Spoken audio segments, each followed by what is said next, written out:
أما بعد فقد قال الله تعالى واسجد واقترب إلى آخر الآيات.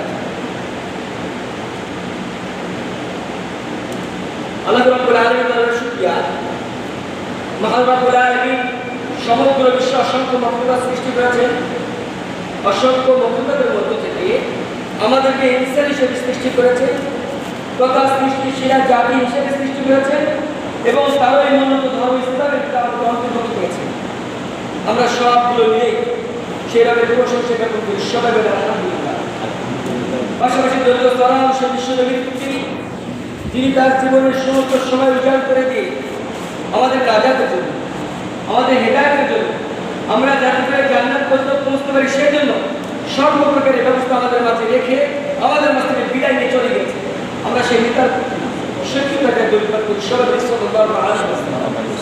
সর্বপ্রথম আমি কোরআনে কারিমে একটা আয়াতের শেষের দুইটা শব্দ বিশিষ্ট একটা ছোট্ট অংশ তেলাওয়াত করেছি।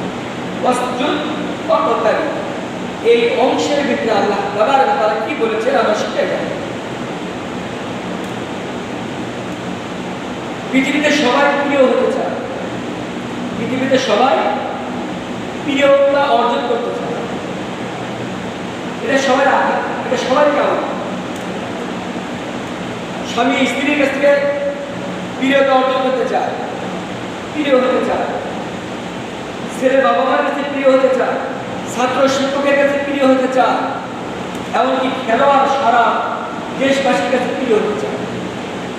এই প্রিয় হওয়াটা সবার একটা আকাঙ্ক্ষা, সবার একটা আশা।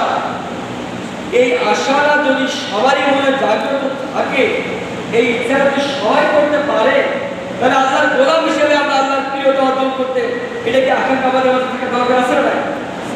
আমরা আল্লাহর বান্দা, আল্লাহর ভালোবাসা, আল্লাহর প্রিয়তা, আল্লাহর নৈকট্য লাভের আকাঙ্ক্ষা আমাদের মাঝে থাকার দরকার আছে না?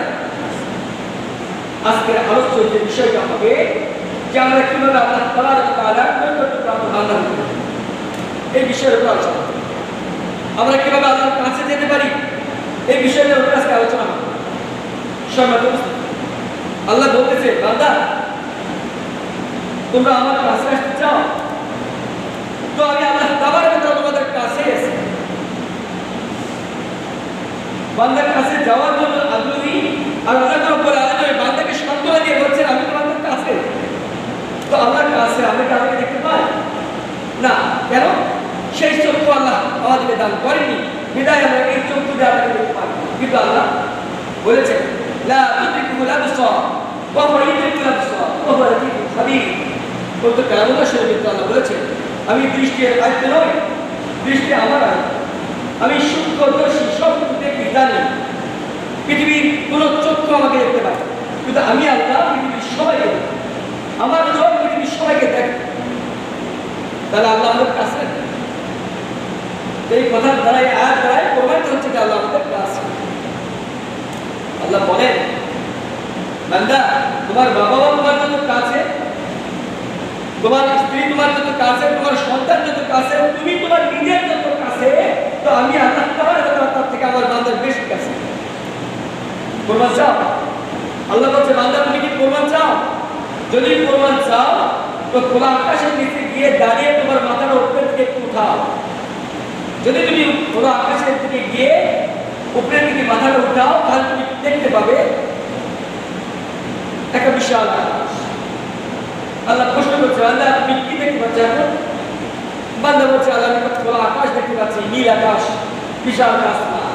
আল্লাহ বলছেন বান্দা ওই একটা আসমান তুমি তোমার চক্ষু দিয়ে দেখতেছো, কিন্তু আমি আল্লাহ তাবারক ওয়া তাআলা তোমার মাথার উপর পরপর সাতটা মজবুত আসমান তৈরি করে রেখেছি। ওয়াবানাইনা ফাওকাকুম সাবআন শিদাদা। আল্লাহ কোরআনে কারিমে বলেছেন যে বান্দা তোমাদের মাথার উপর পরপর আমি সাতটা মজবুত আসমান তৈরি করে রেখেছি। ওই সাতটা আসমানের উপর বিশাল একটা সিদরাতুল মুনতাহা, আর ওই সিদরাতুল মুনতাহার উপরে বিশাল একটা আমি আল্লাহর আরশ, ওই আরশের উপরে আল্লাহ আমি সমাসীন। সেই আরশের উপরে কুরসি চেয়ার, ওটার উপরে আল্লাহ সমাসীন। আল্লাহ রাব্বুল আলামিন সেই আরশে আজিমের উপর যে চেয়ার, যে কুরসি, সেখানে সমাসীন। সেইখান থেকে পৃথিবীর জমিনে অতল গহ্বরে গর্তের ভিতরে ছোট্ট একটা পিপিলিকাও যদি হেঁটে চলে, আল্লাহ রাব্বুল আলামিন বলেন সে পিপিলিকা হেঁটে চলার পায়ের আওয়াজটা পর্যন্ত শুনতে পাবে।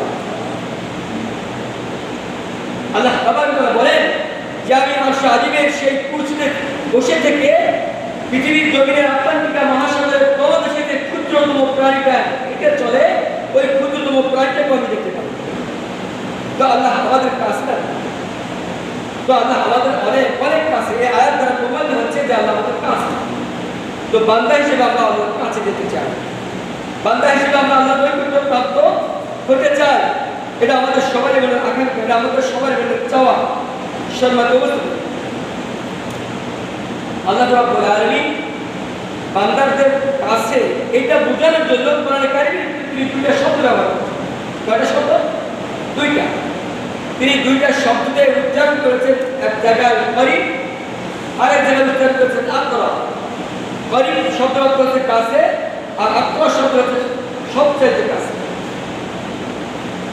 এই বান্দাকে বোঝানোর জন্য আল্লাহ যে বান্দার কাছে এটা বোঝানোর জন্য কোরআনে কারিমে এই দুটো শব্দ ব্যবহার করেছেন। আল্লাহ বলেছেন ওয়াইদা সাআলকা ইবাদি আন্নী ফাইন্নী করিব। নবী, দুনিয়ার মানুষেরা যখন তোমাকে জিজ্ঞাসা করবে আল্লাহ কোথায়, আমি কোথায়, তখন তুমি বলবে ফাইন্নী করিব, নিশ্চয় আল্লাহ তোমার কাছে। আরেক জায়গায় বলেছে ওয়ানাহনু আকরাবু ইলাইহি মিন হাবলিল ওয়ারিদ। এখানে বলেছে যে আল্লাহ তাবারক ওয়া তাআলা যে মানুষ সৃষ্টি করেছেন, যে মানুষ সৃষ্টি করেছেন মানুষের ঘাড়ের উপরে দুটো রগ দিয়েছে। এই একটা খাদ্যনালী, একটা শ্বাসনালী।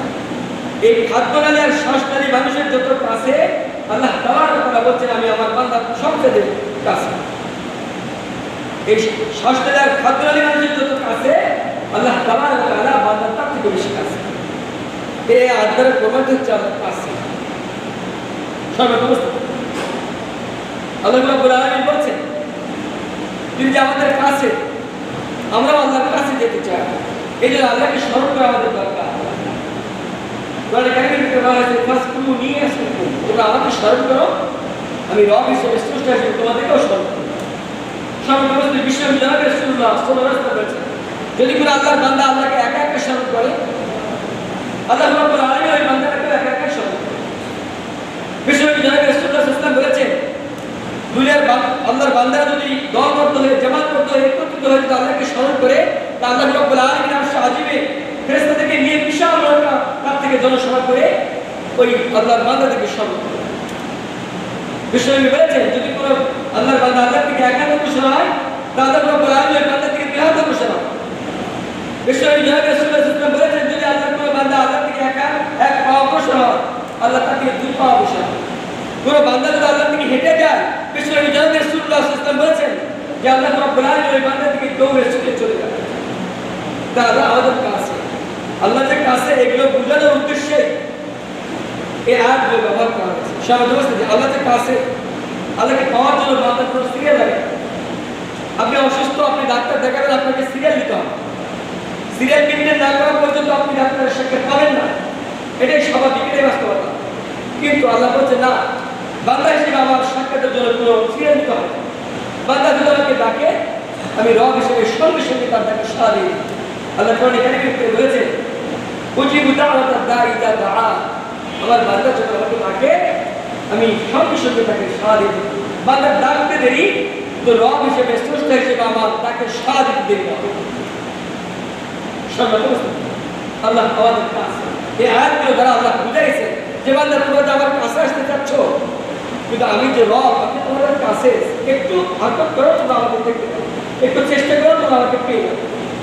এই জন্য আল্লাহ তোমার করে আয়াতগুলো বলেছে। সর্বদোস্ত আমরা আমার কাছে বান্দা হতে চাই, এটা আমাদের সবারই বড় আকাঙ্ক্ষা। আল্লাহ তাবারক ওয়া তাআলা যেন আমাদের সবাইকে আল্লাহর কাছের বান্দা রূপান্তরিত করে দেয়। সবাই বলে আল্লাহুম্মা আমিন। সর্বদোস্ত আল্লাহর কাছের বান্দা হওয়ার জন্য আল্লাহ তাবারক ওয়া তাআলা বান্দাদের জন্য দুটো উপহার রেখে দিয়েছেন। এই উপহার দুটো আল্লাহ বলছেন একটা আমার পক্ষ থেকে আর একটা আমার বন্ধুর পক্ষ থেকে।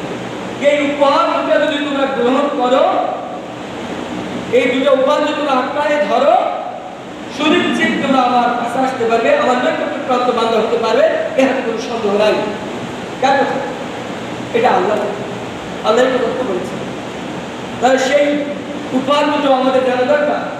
একটা উপহার আল্লাহ সেটা কোরআনুল কারীম, আর দ্বিতীয় উপহার যেটা হচ্ছে বিশ্বনবীর পক্ষ থেকে আল্লাহর বন্ধু, তার পক্ষ থেকে হাদিস। এই কোরআন এবং হাদিস এর দুয়ের সমন্বয়ে আল্লাহর বান্দারা আল্লাহর কাছে যেতে পারে। আল্লাহর কাছে যাওয়ার জন্য, আল্লাহর নৈকট্য প্রাপ্ত বান্দা হওয়ার জন্য আল্লাহ রাব্বুল আলামিন এই দুটো উপহার রেখেছেন। তার নিজের পক্ষ থেকে কোরআন আর তার বন্ধুর পক্ষ থেকে হাদিস। এই কোরআন এবং হাদিসের সমন্বয়ে আল্লাহ নৈকট্য প্রাপ্ত বান্দা হওয়া সম্ভব। এই দুইকে যদি আমরা পরিপূর্ণতার সাথে আঁকড়ে না ধরি, আংশিক যদি ধরি, একটা ধরি যদি আঁকড়ে ছেড়ে দেওয়া হবে, ধরতে গেলে দুটাকেই ধরতে হবে এবং সেটা মজবুতের সাথে ধরতে হবে। একটু গাফলাতি করা যাবে না, একটু ছাড় দেওয়া হবে না, পরিপূর্ণতার সাথে ওই দুটোর উপর আমল করতে হবে, তবেই কি সম্ভব। কোরআন বলছে আবার তুমি নিরুড়ে বিঘা আদির পিতা অর্থাৎ খুরুড়ে বিঘা। কোরআন বলছে যে তোমরা আমাকে মানবে, আমাকে ধরবে আংশিক কিছু কিছু, আর কিছু কিছু জায়গা ছেড়ে দিবে, বাদ দিবে হবে না। অর্থাৎ এখানে আল্লাহ বলেছেন যে যদি কোনো আল্লাহর গোলামেরা আল্লাহর পক্ষ থেকে উপহার যে কোরআন, সেই কোরআনটাকে যদি কিছু মানে আর কিছু যদি সে বাদ দেয়, তাহলে সে মুমিন নয়, সে কাফের। আল্লাহ বলেছে কোরআনকে মানতে গেলে পরিপূর্ণতার সাথে পুরোটাই মানতে হবে, আংশিক মানা যাবে না। হাদিসকে মানতে হলে পুরোটাই মানতে হবে, আংশিক মানা যাবে না। আংশিক যদি কেউ মানে সে মুমিন নয়, সে কাফের। এটা আল্লাহর বক্তব্য।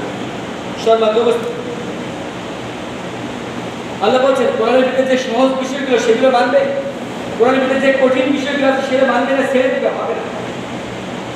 কোরআনের ভিতরে যে আলোচনাগুলো আছে, কোরআনের ভিতরে যে আদেশগুলো আছে, যেগুলো আলোচনা করলে, যেগুলো আলোকপাত করলে তোমার সামনে কোরমা পোলাও কিনে আসবে, তোমার জন্য এসি রুমের ব্যবস্থা হবে, সেগুলো তুমি আলোচনা করবে।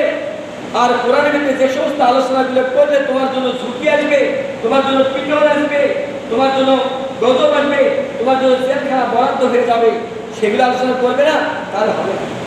আল্লাহ বলেছেন না, তোমাকে কোরআনের আলোচনা, কোরআন থেকে মানতে গেলে কোরআনকে পুরোটাই মানতে হবে, আংশিক মানবে আর আংশিক মানবে না, হবে না।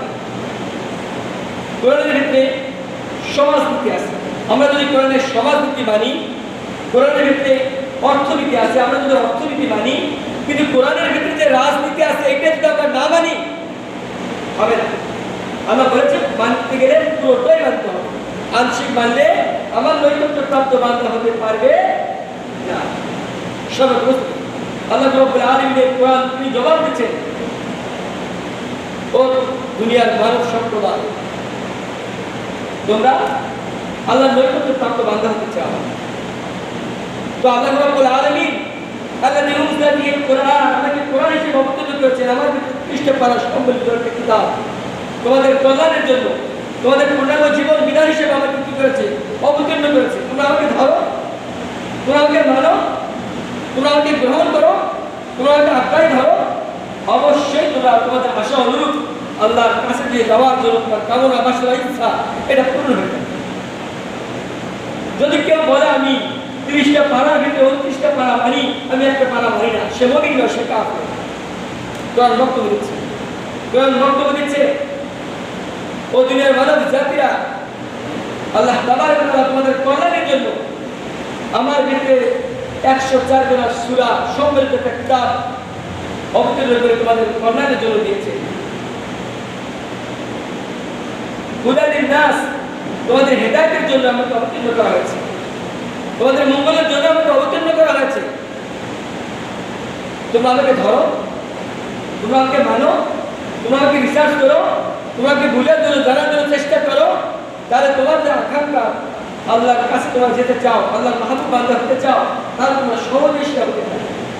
কিন্তু যদি কেউ বলে যে কোরআনের কারিমের 114টা সূরার মধ্য থেকে আমি 113টা সূরা মানব, কোরআনের 70টা সূরা, সূরাতুল ইখলাস, আমি এটাকে মানব না, কোরআন বলছে তুমি মুমিন নও, তুমি কাফের। সর্বপ্রথম কোরআন আরো বলছে যে আল্লাহ রাব্বুল আলামিন আমার ভিতরে 6663টি আয়াত সম্মিলিত একটা কিতাব আকারে তোমাদের কল্যাণের জন্য অবতীর্ণ করেছে। আর এর ভিতরে ওয়াবাইয়িনাতিন মিনাল হুদা ওয়াল ফুরকান, তোমাদের হেদায়েতে সমস্ত বাণী এর ভিতরে আছে, তোমাদের হক এবং বাতিলের সুস্পষ্ট দলিল আমার মাঝে আছে। তোমরা আমাকে গ্রহণ করো, তোমরা আমাকে আঁকড়াই ধরো, তোমরা আমাকে রিসার্চ করো, তোমরা আমাকে বোঝার চেষ্টা করো, তাহলে তোমরা সরাসরি তোমাদের আকাঙ্ক্ষা অনুযায়ী আল্লাহ নৈকট্য প্রাপ্ত বান্দা হতে পারে। কিন্তু যদি কেউ বলে যে আমি 6665টা আয়াত মানি, আমি শুধুমাত্র একটা আয়াত মানি না, কোরআন বলছে সে মুমিন নয়, সে কাফের। আল্লাহ এই জন্য বলেছেন আমাকে মিনিরা বিবাদের কিতাব কথা ছুড়ে বিবাদ, কোরআনের কিছু মানবে কিছু মানবে না, এইটা যদি তোমার নিতে হয় তাহলে তুমি মুমিন নয়, তুমি কাফের। সম্মানিত, তাহলে আল্লাহর নৈকট্য প্রাপ্ত বান্দা হতে হলে আল্লাহ রাব্বুল আলামিন আমাদের জন্য দুইটা উপহার দিয়েছেন, একটা কোরআন তার পক্ষ থেকে, আর একটা উপহার দিয়েছেন তার হাবিবের পক্ষ থেকে সুন্নাহ হাদিস। দুইয়ের সমন্বয় আমাদের করতে হবে, সামনের দিকে অবস্থান করতে হবে। এখন আমরা কোরআনকে জিজ্ঞাসা করবো, মূল আলোচনা আমরা এখন আসলাম। আমরা কোরআনকে বলবো, কোরআন তুমি বলে দাও আমরা কিভাবে আল্লাহর নৈকট্য প্রাপ্ত বান্দা হতে পারি, আমরা কিভাবে আল্লাহর মাহবুব বান্দা হতে পারি, আল্লাহর কাছের বান্দা হতে পারি। কোরআন তুমি আমাদেরকে রাস্তা দেখিয়ে দাও, বলে দাও। কোরআন এখন আমাদেরকে জবাব দিচ্ছে ওয়াসজুদ ওয়াক্তারিব। এই আয়াতের অর্থ হচ্ছে সিজদায় লুটিয়ে পড়ো আর আল্লাহর কাছে চলে যাও। কোরআন বলছে সিজদায় লুটিয়ে পড়ো আর আল্লাহর কাছে চলে যাও। সম্মানিত মুসলিম, এর মর্মার্থ হচ্ছে আমার মাথাটাকে একজন সৃষ্টিকর্তার উদ্দেশ্যে কি করতে হবে, নত করতে হবে। এই আয়াতের মধ্যে কোরআন আমাদেরকে শিক্ষা দিচ্ছে তোমার মস্তক কি করো, অবনত করো একজন সৃষ্টিকর্তার উদ্দেশ্যে। যদি তুমি একজন সৃষ্টিকর্তার উদ্দেশ্যে তোমার মস্তককে অবনত করতে পারো, তাহলে তোমার পুরো দেহটা অনেকগুলো অঙ্গ প্রত্যঙ্গ দিয়ে সাজানো, তোমার এই দেহটা পুরোটাই কি হবে, আল্লাহ নৈকট্য প্রাপ্তর জন্য প্রস্তুতি গ্রহণ করবে।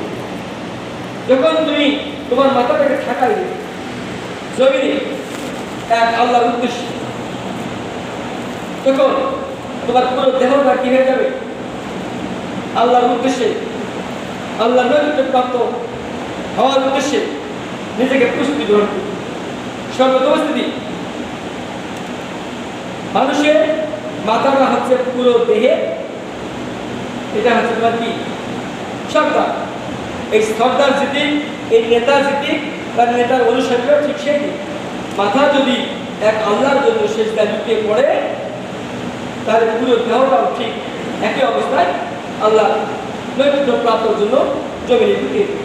এই জন্য কোরআন শিক্ষা দিয়েছে যে তোমরা যদি আল্লাহর নৈকট্য প্রাপ্ত বান্দা হতে চাও, তাহলে তোমার একটি কাজ করতে হবে, সেটা তোমার মাথাটাকে একজন সৃষ্টিকর্তার উদ্দেশ্যে জমিনে লুটিয়ে দিতে হবে। সর্বপরিস্থিতি বিশ্বনবী জনাবে রাসূলুল্লাহ সাল্লাল্লাহু আলাইহি ওয়াসাল্লাম তিনি বলেছেন, বুখারীর বর্ণনা এসেছে, আকরামু মা ইয়াকুনুল আবদু মিন রাব্বিহি ওয়া হুয়া সাজিদ ফাকসিরু বিহি দুআ। বিশ্বনবী বলেছেন, যখন কোনো বান্দা সিজদায় লুটিয়ে পড়ে, তখন সে আল্লাহর সবচেয়ে কাছে চলে যায়, তখন সবচেয়ে সে আল্লাহর কাছে চলে যায়।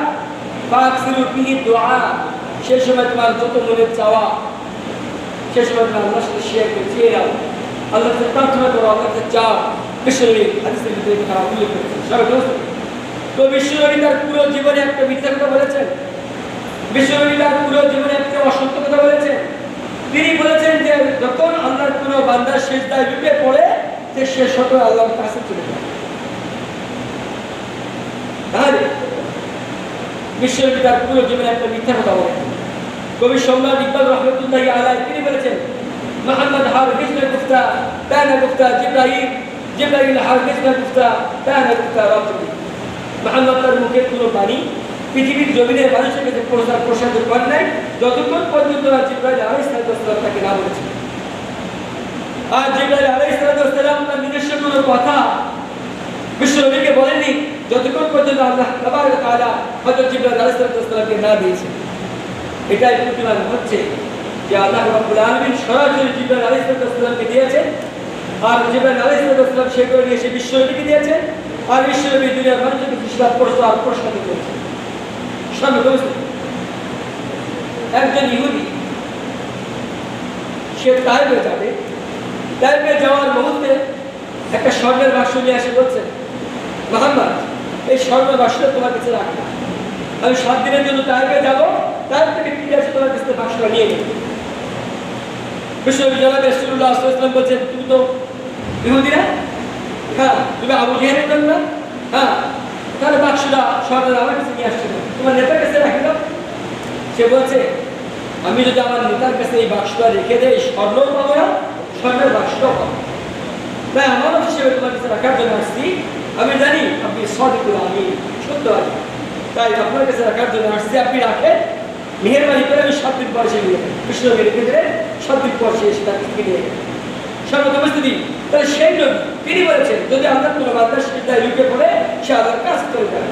আর সেই সময় আল্লাহর কাছে বেশি বেশি করে চেয়ে যাবে আল্লাহর কাছে। ওই সময় আল্লাহর কাছে তোমার মনে যত জ্বালা, তোমার মনে যত দুঃখ, কষ্ট, হাহাকার, সব কিছু আল্লাহর সাথে শেয়ার করা ওই সময়। সর্বত উপস্থিতি, কিতাবের ভিতরে এসেছে, বারবার মুখে আসি ওয়াদামিল কাসি ফি রাফিল হাজাত ওয়াল মানি।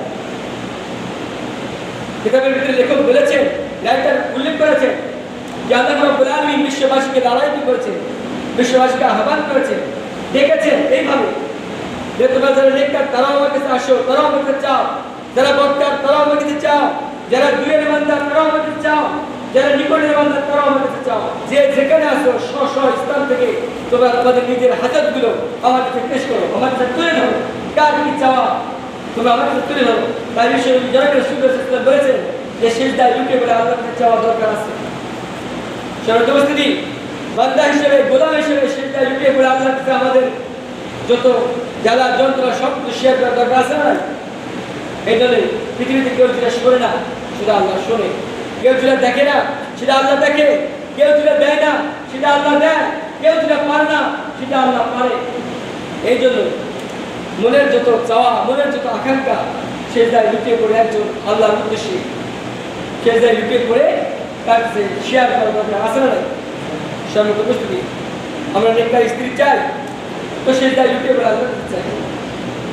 আমরা নেককার সন্তান চাই তো আমরা সিজদায় লুটিয়ে পড়ে আল্লাহর কাছে চাইবো। আমরা ঋণ থেকে পরিত্রাণ পেতে চাই, মুক্তি পেতে চাই, আল্লাহর কাছে চাইবো। আমরা অসুস্থ থেকে সুস্থ ফিরে পেতে চাই তো আমরা আল্লাহর কাছে চাইবো। আল্লাহ আফসোস করে বলে, বান্দা আমার কাছে চায় না, বান্দা আমার কাছে চায় না, বান্দা আমার কাছে চাইতে লজ্জা বোধ করে। কেন যে লজ্জা করে, কেন যে চায় না, এটাও আমার বুঝতে আসে না। এটা আল্লাহর কাজ। কেন? আল্লাহ বলে, বান্দা তুই আমার কাছে চাস না কেন? উদউনি আস্তাজিব লাকুম। আল্লাহ বলছেন, তোমরা আমাকে চাও, আমার ওয়াদা আমি তোমাদের চাও কবুল করব, তো তোমরা চাচ্ছ না কেন? সর্বত উপস্থিত, আল্লাহ রাব্বুল আলামিন বলছেন বান্দা চায় না এই জন্য যে বান্দা গুনাহ করছে, লজ্জা, গুনাহর কারণে সে আমাকে চায় না। আল্লাহ বলে, বান্দা কতগুলো গুনাহ করেছো? তুমি কি সেই আটলান্টিকা মহাসাগরের ভিতরে যতগুলো পানি আছে ওই পানিগুলোর ওজন পরিমাণ গুনাহ করেছো? পৃথিবীর জমিনের উপরে যতগুলো পাহাড় আছে সেই পাহাড়গুলোর যে পরিমাণ ওজন সেই পরিমাণে গুনাহ করেছো?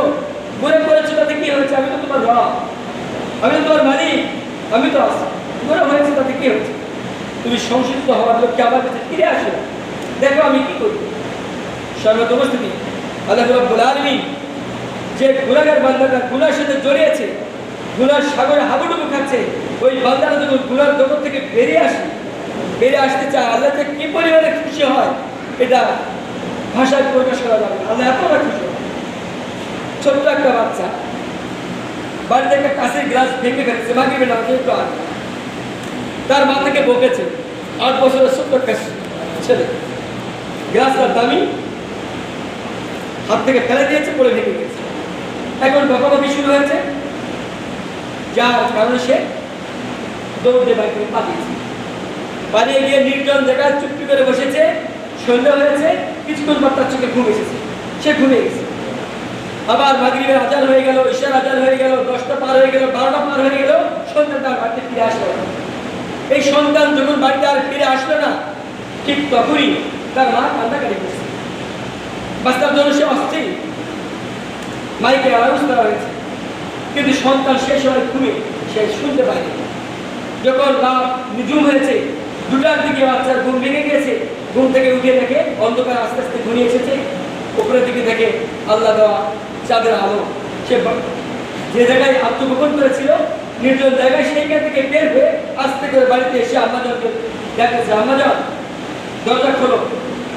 এখন আমাদের চোখে ঘুম নাই, যখনই দরজা লক করেছে তখন সে দরজা খুলে দিয়েছে, বুকে টেনে নিয়ে আদর করে বলছে, বাবা মাইকে অ্যালাউন্স করা হয়েছে, তুই এতক্ষণ কোথায় ছিলি? সকাল থেকে এই যে বিকাল থেকে বেরিয়ে গেছো, কিছু খাও নাই, অনাহারে আছো, কেন অভিমান করেছো? অনেক কথা বলেই তার মাথাকে তুলে তুলে আদর করে। এই মা যেরকম আদর করে সন্তানকে, বিশ্বনবী জনাবে রাসূলুল্লাহ সাল্লাল্লাহু আলাইহি ওয়াসাল্লাম বলেছেন যে আল্লাহর গুনাহগার বান্দা, আল্লাহ কোনো বান্দা যদি গুনার সাগরে ডুবে যায় আর ডুবে যাওয়ার পরে যদি সেই জগৎ থেকে সে ফিরে আসতে চায়, বিশ্বনবী বলেছেন ইন্নাল আবদা, যখন কোনো বান্দা ইজা তারাবা ফিরে আসে সুন্নাত তাবা অথবা তওবা করে তাওবা আল্লাহু আলাইহি, আল্লাহ তার তওবা কবুল করবেন। এজন্য আল্লাহ বলে বান্দা আমার কাছে আসে না, বান্দা আমার কাছে ধরা দিতে চায় না, বান্দা তার মনের দুঃখ জ্বালা যন্ত্রণা আমার সাথে শেয়ার করতে চায় না। আল্লাহ আফসোস করে বলে, কেন কেন বান্দা করে না? আমি তো তার বাবু, আমি তার মালিক, আমার সাথে শেয়ার করে দেখুক না আমি তাকে ক্ষমা করি কিনা। বিশ্বনবী জনাবে রাসূলুল্লাহ সাল্লাল্লাহু আলাইহি ওয়াসাল্লাম বলেছেন মান লাম ইয়াসআলিল্লাহ ইয়াগদাব আলাইহি, যদি কোনো বান্দা গুনাহ করার পর আল্লাহর কাছে ক্ষমা না চায়, আল্লাহ ওই বান্দার প্রতি রাগ করেন। সম্মানিত উপস্থিতি, তাহলে অবশ্যই আমাদের কি করতে হবে? আল্লাহর কাছে চাইতে হবে। আল্লাহর কাছে যদি আমরা চাই তাহলে অবশ্যই আল্লাহ তাআলা আমাদেরকে ক্ষমা করবেন। সম্মানিত উপস্থিতি, আমরা যে নামাজের মধ্যে সেজদায় যাই, আমরা যখন সেজদায় লুটে পড়ি, আপাত দৃষ্টিতে মনে হয় আমাদের সেজদাটা কোথায় যায়? মসজিদের টাইলসের উপরে যায়। আমরা যখন সেজদায় লুটে পড়ি, আমাদের সেজদাটা মসজিদের জায়নামাজের উপরে পড়ে। আপাত দৃষ্টিতে মনে হয় আমরা যখন সেজদায় লুটে পড়ি, আমাদের সেজদাটা মসজিদের চটের উপরে পড়ে। কিন্তু বিশ্বনবী জনাবে রাসূলুল্লাহ সাল্লাল্লাহু আলাইহি ওয়াসাল্লাম বলছেন না, আল্লাহ করে বান্দা যখন সেজদায় লুটে পড়ে, ওই বান্দার সেজদাটা আল্লাহর কুদরতি পায়ের উপরে পড়ে।